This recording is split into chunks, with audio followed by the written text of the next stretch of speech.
بسم اللہ الرحمن الرحیم۔ السلام علیکم۔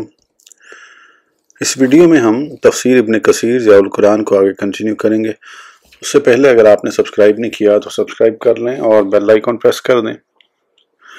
تو شروع کرتے ہیں سورہ نساء آیت نمبر 19، 20، 21، 22، 19، 20، 21، 22۔ یا ایہا الذین آمنوا لا یحل لکم ان ترثوا النساء کرہا ولا تعضلوہن لتذہبوا ببعض ما آتیتموہن الا ان یاتین بفاحشۃ مبینۃ وعاشروہن بالمعروف فإن کرہتموہن فعسى ان تکرہوا شیئا ویجعل اللہ فیہ خیرا کثیرا وإن أردتم استبدال زوج مکان زوج وآتیتم احدہن قنطارا فلا تأخذوا منہ شیئا أتأخذونہ بہتانا وإثما مبینا وکیف تأخذونہ وقد أفضى بعضکم إلی بعض وأخذن منکم میثاقا غلیظا ولا تنکحوا ما نکح آباؤکم من النساء إلا ما قد سلف انہ کان فاحشۃ ومقتا وساء سبیلا۔ ترجمہ: اے ایمان والو، نہیں حلال تمہارے لیے کہ وارث بن جاؤ عورتوں کے زبردستی، اور نہ روکے رکھو انہیں تاکہ لے جاؤ کچھ حصہ اس مہر وغیرہ کا جو تم نے دیا ہے انہیں، بجز اس صورت کے کہ ارتکاب کریں کھلی بدکاری کا، اور زندگی بسر کرو اپنی بیویوں کے ساتھ عمدگی سے۔ پھر اگر تم ناپسند کرو انہیں تو صبر کرو، شاید تم ناپسند کرو کسی چیز کو، اور رکھتی ہو اللہ تعالیٰ نے اس میں تمہارے لیے خیر کثیر۔ اور اگر تم ارادہ کر لو کہ بدلو ایک بیوی کو پہلی بیوی کی جگہ اور دے چکے ہو تم اسے ڈھیروں مال، تو نہ لو اس مال سے کوئی چیز۔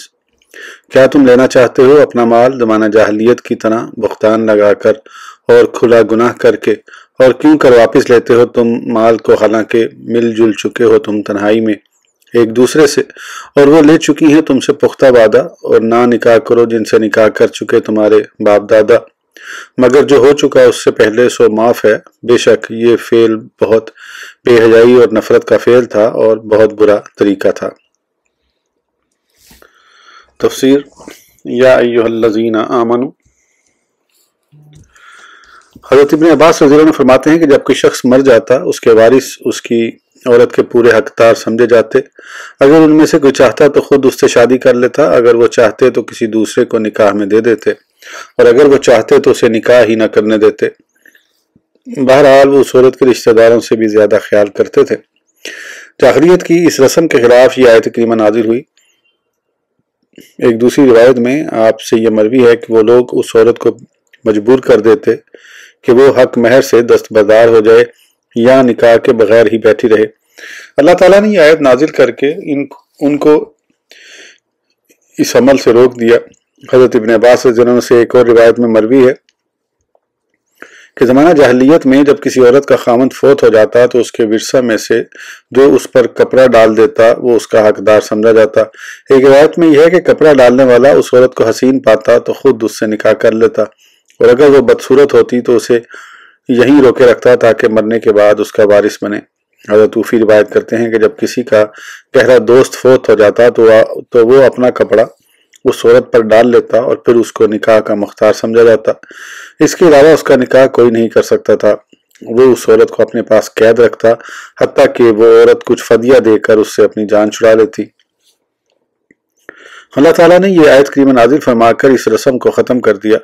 حضرت زید بن اسلم روایت کرتے ہیں کہ زمانہ جاہلیت میں اہل یثرب میں یہ رواج تھا کہ جب ان میں سے کوئی آدمی مر جاتا تو جو اس کے مال کا وارث بنتا وہ اس کی عورت کا بھی وارث بن جاتا۔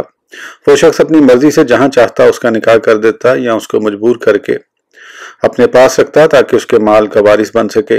اسی طرح اہل تہامہ بھی عورتوں کے ساتھ برا سلوک کرتے، حتیٰ کہ طلاق دیتے وقت بھی یہ شرط لگا دیتے کہ وہ ان کی مرضی کے بغیر کہیں نکاح نہیں کر سکے گی، اور اس سے چھٹکارے کی صورت یہی ہوتی کہ وہ عورت اسے کچھ مال دے کر اپنی جان چھڑا لے۔ بس اللہ تعالیٰ نے اس آیت میں مومنین کو اس سے منع فرما دیا ہے۔ ایک روایت میں ہے کہ جاہلیت کے دور میں ابو قیس بن اسلط کا انتقال ہو گیا۔ اس کے بیٹے نے اس کی بیوی سے نکاح کرنا چاہا تو اللہ تعالیٰ نے یہ حکم نازل فرمایا۔ حضرت عطا فرماتے ہیں کہ وہ خاوند کے مرنے کے بعد اس عورت کو اپنے کسی بچے کی پرورش پر مقرر کر دیتے۔ حضرت مجاہد فرماتے ہیں کہ جب کوئی مر جاتا تو اس کا لڑکا اس کی بیوی کا زیادہ حقدار سمجھا جاتا۔ اگر وہ چاہتا تو خود ستیلی ماں سے نکاح کر لیتا یا اپنے بھائی یا بھتیجے سے نکاح کر دیتا۔ حضرت اکرمہ فرماتے ہیں کہ ابو قیس بن اسلط کی بیوی حضور صلی اللہ علیہ وسلم کی خدمت میں حاضر ہوئی اور عرض کی، یا رسول اللہ صلی اللہ علیہ وسلم، میرے خامد کے مرنے کے بعد یہ لوگ نہ تو مجھے میراث سے حصہ دیتے ہیں اور نہ یہ مجھے کسی سے نکاح کرنے دیتے ہیں۔ اس پر یہ آیت کریمہ نازل ہوئی۔ حضرت صدی فرماتے ہیں کہ دور جاہلیت میں جب کوئی شخص فوت ہو جاتا تو اس کا وارث اس کی عورت پر اپنا کپڑا ڈال دیتا، اگر تو اس وارث کا چھوٹا بھائی یا بیٹا ہوتا تو وہ اس عورت کو روک لیتا تاکہ وہ جوان ہو کر اس کے ساتھ نکاح کر سکے، یا وہ عورت اس کے پاس ہی مر جاتی۔ اگر وہ عورت اس کے کپڑا ڈالنے سے پہلے ہی اپنے میکے آ جاتی تو اس کی جان چھوٹ جاتی۔ حضرت مجاہد فرماتے ہیں کہ جب کسی آدمی کی پرورش میں یتیم بچی ہوتی تو وہ اس کو اس امید سے اپنے پاس روکے رکھتا، اگر اس کی بیوی کا انتقال ہو گیا تو وہ خود اس سے شادی کر لے گا یا اپنے بیٹے سے اس کا نکاح کرا دے گا۔ ان تمام اقوال سے معلوم ہوا کہ اللہ تعالیٰ نے اس آیت کو نازل کر کے عورتوں کی جان اس مصیبت سے چھڑا دی۔ وَلَا تَعْضُلُهُنَّ لِتَذْهَبُوا، اللہ تعالیٰ اس آیت کریمہ میں ارشاد فرماتا ہے کہ عورتوں کے ساتھ برا سلوک کر کے ان کو مجبور نہ کرو کہ وہ اپنا مکمل حق مہر یا اس کا بعض حصہ یا کوئی اور حق چھوڑ دے۔ حضرت ابن عباس رضی اللہ عنہ فرماتے ہیں کہ جب کسی مرد کو اپنی عورت سے نفرت ہوتی اور وہ اسے چھوڑنا چاہتا لیکن مہر سے بچنے کے لیے اس کو طرح طرح کی تکالیف دیتا تاکہ وہ مہر چھوڑنے پر مجبور ہو جائے۔ حضرت ابن سلمانی فرماتے ہیں کہ ان دونوں آیات میں سے پہلی آیت امر جاہلیت کو مٹانے کے لیے اور دوسری آیت امر اسلام کی اصلاح کے لیے نازل ہوئی۔ إِلَّا أَن يَأْتِينَ بِفَاحِشَةٍ مُبَيِّنَاتٍ، حضرت عبداللہ بن مسعود اور حضرت عبداللہ بن عباس رضی اللہ عنہ، حضرات سعید بن مسیب، شعبی، حسن بصری، محمد بن سیرین، سعید بن جبیر، مجاہد، اکرمہ، عطا خراسانی، ضحاک، ابو قلابہ، ابو صالح صدی، زید بن اسلم اور سعید بن ابی حلال فرماتے ہیں کہ فاحشہ مبینہ سے مراد زنا ہے، یعنی جب عورت زنا جیسے فعل بد کا ارتکاب کرے تو مرد کے لیے جائز ہے کہ اپنا حق مہر واپس لے لے یا اس پر سختی کرے حتیٰ کہ وہ اپنا حق مہر چھوڑ کر خلا پر مجبور ہو جائے، جیسا کہ سورہ بقرہ میں ارشاد باری تعالیٰ ہے وَلَا يَحِلُّ لَكُمْ أَن تَأْخُذُوا مِمَّا آتَيْتُمُوهُنَّ شَيْئًا، ترجمہ اور تمہارے لیے جائز نہیں کہ تم اس میں سے لو جو تم نے انہیں دیا ہے، بجوز اس کے کہ ان دونوں کا اندیشہ ہو کہ وہ اللہ کی حدود کو قائم نہیں رکھ سکیں گے۔ پھر اگر تمہیں خوف ہو کہ دونوں اللہ کی حدود کو قائم نہیں رکھ سکیں گے تو ان پر کوئی حرج نہیں کہ عورت فدیہ دے کر اپنی جان چھڑا لے۔ حضرت ابن عباس، اکرمہ اور ضحاک فرماتے ہیں کہ فاحشہ مبینہ سے مراد عورت کی نافرمانی اور لڑائی جھگڑا ہے۔ ابن جریر فرماتے ہیں کہ یہ سب کو شامل ہے، یعنی زنا، نافرمانی، لڑائی جھگڑا، بدزبانی وغیرہ۔ ان تمام صورتوں میں مرد کے لیے جائز ہے کہ وہ عورت پر سختی کرے تاکہ وہ اپنا مکمل حق مہر یا اس کا بعض حصہ چھوڑنے پر مجبور ہو جائے، اور یہی قول زیادہ مناسب معلوم ہوتا ہے، واللہ اعلم۔ حضرت ابن عباس رضی اللہ عنہ سے مروی یہ روایت پہلے گزر چکی ہے کہ یہ آیت کریمہ زمانہ جاہلیت کی رسم کو ختم کرنے کے لیے نازل کی گئی ہے۔ حضرت اکرمہ اور حسن بصری فرماتے ہیں کہ یہ روایات اس بات کا تقاضا کرتی ہیں کہ یہ آیت کریمہ جاہلی دور کی رسم ختم کرنے کے لیے نازل ہوئی، لیکن اس کے ساتھ ساتھ مسلمانوں کو بھی اس چیز سے روک دیا گیا۔ حضرت عبد الرحمن بن زید فرماتے ہیں کہ قریش مکہ میں یہ رواج تھا کہ جو شخص کسی شریف عورت سے شادی کرتا اور جب ان کے درمیان باہمی موافقت نہ ہو پاتی تو اسے اس شرط پر طلاق دیتا کہ وہ اس کی اجازت کے بغیر کہیں شادی نہیں کرے گی، پھر اس عورت پر گواہ مقرر ہو جاتے اور اقرار نامہ لکھ دیا جاتا۔ اب اس عورت کو کہیں سے شادی کا پیغام آتا تو وہ عورت اسے کچھ مال دے کر راضی کر لیتی تو وہ اسے نکاح کی اجازت دے دیتا، اور اگر مال نہ دیتی تو اسے اپنے پاس ہی روکے رکھتا۔ اس کی ممانعت میں یہ آیت کریمہ نازل ہوئی۔ حضرت مجاہد فرماتے ہیں کہ یہ حکم اور سورہ بقرہ کی آیت کا حکم ایک ہی ہے۔ وَعَاشِرُهُنَّ بِالْمَعْرُوفِ، یعنی عورتوں کے ساتھ شائستگی کے ساتھ گفتگو کرو اور ان کے ساتھ حسن خلق سے پیش آؤ اور حسب طاقت اپنی وضع کا درست رکھو، کیونکہ جس طرح تم چاہتے ہو کہ تمہاری بیویاں بن سور کے رہیں اس طرح ان کی بھی یہی خواہش ہوتی ہے، جیسا کہ ارشاد فرمایا وَلَهُنَّ مِثْلُ الَّذِي عَلَيْهِنَّ بِالْمَعْرُوفِ، سورہ بقرہ۔ رسول اللہ صلی اللہ علیہ وسلم ارشاد فرماتے ہیں کہ تم میں سب سے بہتر شخص وہ ہے جو اپنی گھر والی کے ساتھ بہتر سلوک کرنے والا ہو، میں اپنے اہل خانہ کے ساتھ تم سب سے بہتر سلوک کرنے والا ہوں۔ نبی کریم صلی اللہ علیہ وسلم اپنے اہل خانہ سے انتہائی اچھا سلوک کرتے اور ہمیشہ خندہ پیشانی سے پیش آتے، ان کو خوش رکھتے، نرمی کے ساتھ پیش آتے، کشادہ دلی سے ان پر خرچ کرتے، کبھی کبھار ان سے مزاح بھی کر لیتے، حتیٰ کہ آپ نے حضرت عائشہ رضی اللہ عنہا کے ساتھ دوڑ لگائی۔ آپ خود ہی روایت فرماتی ہیں کہ میں رسول اللہ صلی اللہ علیہ وسلم سے آگے نکل گئی اور کچھ عرصے کے بعد ہمارے درمیان دوڑ ہوئی تو اس بار حضور صلی اللہ علیہ وسلم آگے نکل گئے۔ آپ نے فرمایا کہ یہ اس جیت کا بدلہ ہے، یعنی اس طرح آپ حضرت عائشہ رضی اللہ عنہ کا دل بہلایا کرتے تھے، اور جس زوجہ محترمہ کے پاس آپ نے رات گزارنی ہوتی وہیں آپ کی تمام ازواج مطہرات جمع ہو جاتی، بات چیت ہوتی، اور کبھی ایسا بھی ہوتا کہ آپ ان سب کے ساتھ رات کا کھانا تناول فرماتے اور پھر یہ سب اپنے اپنے حجروں میں چلی جاتی اور آپ وہیں آرام فرماتے۔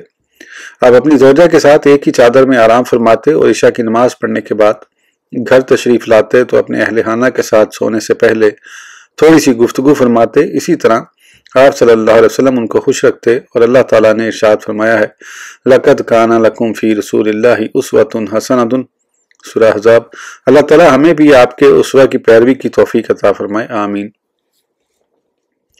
فَإِن كَرِهْتُمُوهُنَّ، یعنی اگر تم اپنی عورتوں کو ناپسند کرتے ہو اور اس کے باوجود ان کو اپنے پاس رکھتے ہو تو ممکن ہے اس میں تمہارے لیے دنیا و آخرت کی بہتری ہو۔ حضرت ابن عباس رضی اللہ عنہ فرماتے ہیں مرد اسی عورت پر نرمی کرے، ممکن ہے کہ اللہ تعالیٰ اسے کوئی بچہ عطا فرما دے اور وہ ان کے لیے خیر کثیر کا سبب بنے۔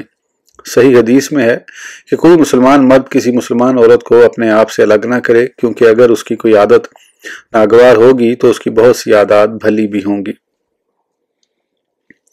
وَإِنْ أَرَدْتُمُ اسْتِبْدَالَ زَوْجٍ، اگر تم میں کوئی اپنی بیوی کو طلاق دے کر اس کی جگہ دوسری شادی کرنا چاہتا ہے تو پہلی بیوی کو جو مہر دیا ہے اس میں سے کچھ بھی واپس نہ لے، خواہ وہ مال بہت زیادہ ہو۔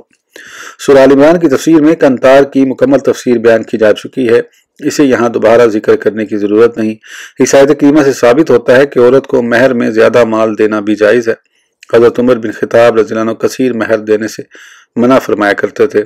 حضرت ابو الجف اسلمی فرماتے ہیں کہ میں نے عمر رضی اللہ عنہ کو فرماتے ہوئے سنا کہ عورتوں کو بہت زیادہ مہر نہ دیا کرو، اگر یہ دنیاوی طور پر کوئی اچھی چیز ہوتی یا اللہ تعالیٰ کے نزدیک تقوی شمار ہوتا تو اللہ کے رسول اس پر سب سے پہلے عمل کرتے۔ رسول اللہ صلی اللہ علیہ وسلم نے اپنی کسی زوجہ یا بیٹی کا مہر 12 اوقیہ سے زیادہ مقرر نہیں کیا۔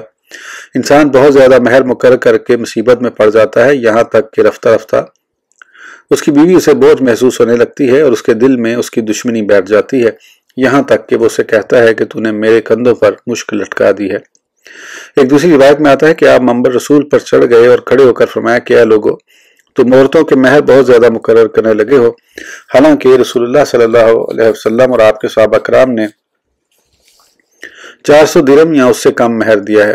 اگر مہر میں زیادتی اللہ تعالیٰ کے نزدیک تقوی اور کرامت کا باعث ہوتی تو تم ان سے سبقت نہ لے جاتے۔ خبردار آج کے بعد کوئی آدمی 400 درہم سے زیادہ مہر مقرر نہ کرے۔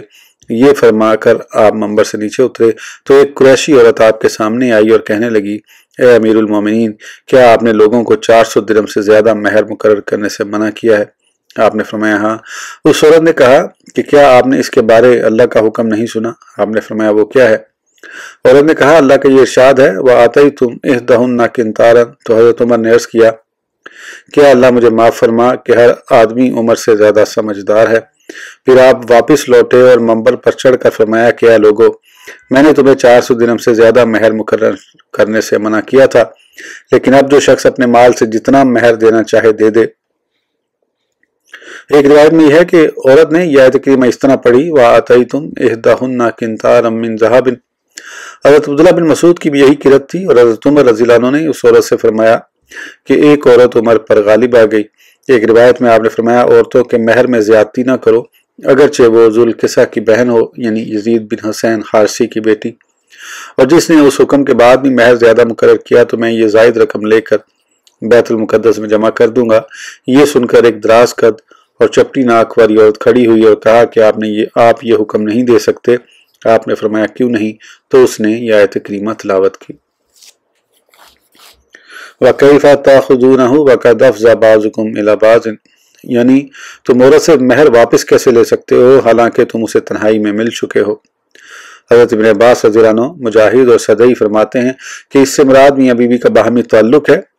صحیحین کی حدیث میں ہے کہ ایک شخص نے اپنی بیوی پر زنا کی تہمت لگائی اور پھر ان دونوں میاں بیوی نے رسول اللہ صلی اللہ علیہ وسلم کے سامنے قسمیں اٹھائیں۔ اس کے بعد رسول اللہ صلی اللہ علیہ وسلم نے فرمایا کہ اللہ تعالیٰ بخوبی جانتا ہے کہ تم میں سے ایک جھوٹا ہے، کیا تم میں سے کوئی اب بھی توبہ کرتا ہے؟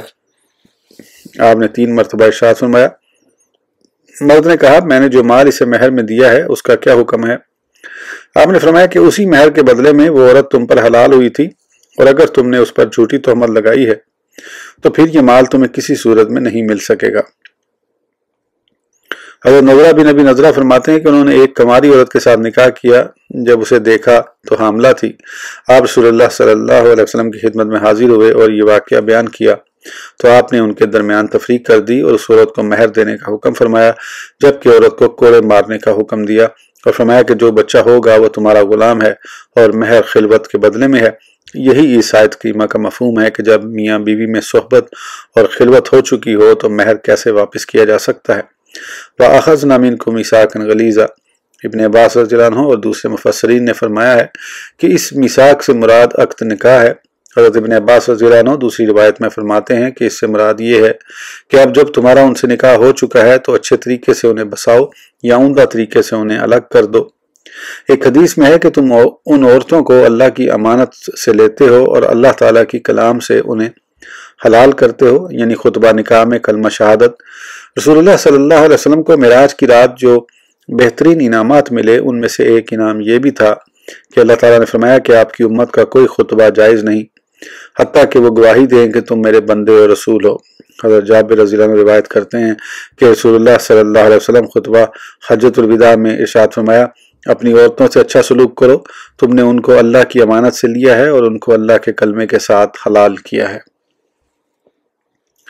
وَلَا تَنْكِحُوا مَا نَكَحَ آبَاؤُكُمْ، اس آیت کریمہ میں اللہ تعالیٰ نے سوتیلی ماؤں کی حرمت کو بیان فرمایا کہ ان کی تعظیم و توقیر کو ظاہر فرمایا ہے، حتیٰ کہ بیٹے پر وہ عورت بھی حرام ہے جس کے ساتھ والد نے صرف نکاح ہی کیا ہو، اس پر تمام امت کا اجماع ہے۔ حضرت ابو قیس انصاری رضی اللہ عنہ جب انتقال فرما گئے تو ان کے بیٹے قیس نے اپنی سوتیلی ماں کو شادی کا پیغام بھیج دیا۔ انہوں نے فرمایا کہ میں تمہیں اپنا بیٹا خیال کرتی ہوں، تمہارا شمار قوم کے نیک لوگوں میں ہوتا ہے، لیکن میں اس مسئلے کے لیے حضور صلی اللہ علیہ وسلم کی خدمت میں حاضر ہوں گی۔ پھر وہ رسول اللہ صلی اللہ علیہ وسلم کے پاس آئیں اور اپنا تمام قصہ بیان کیا۔ آپ نے ارشاد فرمایا ابھی تم اپنے گھر لوٹ جاؤ۔ اس کے بعد یہ آیت کریمہ نازل ہوئی۔ حضرت اکرمہ فرماتے ہیں کہ آیت کریمہ حضرت ابو قیس بن اسلد جن کی بیوی ام عبیدہ زمرہ تھی اور اسود بن خلف جن کے گھر میں ابو طلحہ کی صاحبزادی تھی اور اسود بن مطلب کی بیٹی فاختہ جس کے خاوند کا نام امیہ بن خلف تھا کے بارے میں نازل ہوئی۔ امام سہیلی فرماتے ہیں کہ دور جاہلیت میں سوتیلی ماں کے ساتھ نکاح کرنا عام رواج تھا، اس لیے ارشاد فرمایا الا ما قد سلف، یعنی سوائے اس کے جو پہلے گزر چکا ہے، اور اس طرح ارشاد فرمایا کہ 2 بہنوں کو ایک نکاح میں جمع کرنا حرام ہے مگر جو پہلے گزر چکا ہے اس پر مواخذہ نہیں۔ کنانہ بن خزیمہ نے اپنے باپ کی عورت کے ساتھ نکاح کیا تھا اور اسی کے بطن سے نضر بن کنانہ پیدا ہوا تھا، اور رسول اللہ صلی اللہ علیہ وسلم نے ارشاد فرمایا کہ مجھ سے اوپر کی نسل باقاعدہ نکاح سے ہوئی نہ کہ زنا سے۔ یہ اس بات پر دلالت کرتی ہے کہ زمانہ جاہلیت میں یہ چیز جائز تھی اور وہ لوگ اسے نکاح شمار کرتے ہیں۔ حضرت ابن عباس رضی اللہ عنہ فرماتے ہیں کہ زمانہ جاہلیت میں وہ تمام عورتیں حرام تھیں جن کی حرمت اللہ تعالیٰ نے قرآن میں بیان فرمائی ہے، سوائے اس کے کہ وہ سوتیلی ماں اور 2 بہنوں کو ایک نکاح میں جمع کرنے کو حلال سمجھتے تھے۔ اللہ تعالیٰ نے یہ آیت کریمہ نازل فرما کر ان دونوں صورتوں کو حرام کر دیا۔ یہ حضرات عطا اور قتادہ کا قول ہے، لیکن امام سہیلی نے جو کنانہ کا قصہ نقل کیا ہے وہ محل نظر ہے۔ بہرحال امت محمدیہ میں یہ حرام اور انتہائی ناپسندیدہ ہے۔ انہو کان فاحشۃ و مقتا، اللہ تعالیٰ ارشاد فرماتا ہے کہ بے شک یہ فعل بہت بے حیائی اور نفرت کا فعل تھا اور بہت برا طریقہ تھا۔ ایک اور مقام پر قرآن پاک میں ارشاد فرمایا وَلَا تَقْرَبُوا الْفَوَاحِشَ مَا ظَهَرَ مِنْهَا وَمَا بَطَنَ، ترجمہ اور مت نزدیک جاؤ بے حیائی کی باتوں کے جو ظاہر ہوں ان سے اور چھپی ہوئی ہوں۔ وَلَا تَقْرَبُوا الزِّنَا إِنَّهُ كَانَ فَاحِشَةً وَسَاءَ سَبِيلًا، ترجمہ اور بدکاری کے قریب بھی نہ جاؤ، بے شک یہ بڑی بے حیائی ہے اور بہت ہی برا راستہ۔ اور اس آیت کریمہ میں اللہ تعالیٰ نے مقتن کے لفظ کا اضافہ کیا ہے۔ اس کا معنی بغض ہے اور یہ بذات خود بہت بری بات ہے، کیونکہ جو بیٹا اپنے باپ کی بیوی سے نکاح کر لیتا ہے تو اس کا یہ نکاح باپ کے ساتھ